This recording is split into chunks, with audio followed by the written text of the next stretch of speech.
పోలీసులను అడ్డం పెట్టుకొని తిరుగుతాం, పోలీసులు మమ్మల్ని కాపాడుతారు, ఏదో టీఆర్ఎస్ కార్యకర్తల మీద కేసు పెట్టి భయపెట్టవచ్చు, సోషల్ మీడియాలో రాష్ట్రాల మీద కేసులు పెట్టి భయపెట్టవచ్చు.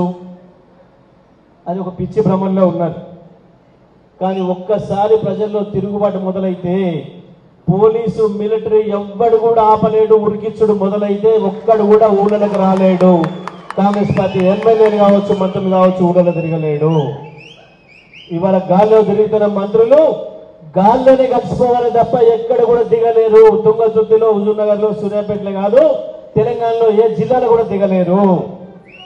చరిత్ర చాలా సందర్భాల్లో చెప్పింది ఈ విషయాన్ని. మొన్ననే చూసినాం మనం.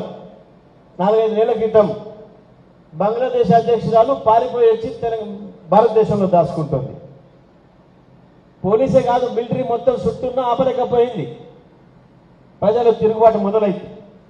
అగో ఇవాళ ప్రజలు మా తిరుగుబాటుకు సూచనగా వరంగల్కు చేరాలి, కేసీఆర్ దగ్గరికి చేరాలి అన్న పద్ధతిలో ఉన్నది ఇవాళ తెలంగాణ ప్రజలు ఆలోచిస్తున్నారు. వరంగల్లో జరిగే సభ బీఆర్ఎస్ రజతోత్సవ సభ మాత్రమే కాదు, కాంగ్రెస్ పార్టీ ప్రభుత్వం పైన తెలంగాణ ప్రజల తిరుగుబాటు సభగా మారుతున్నది. ఆ పరిస్థితి వస్తుంది.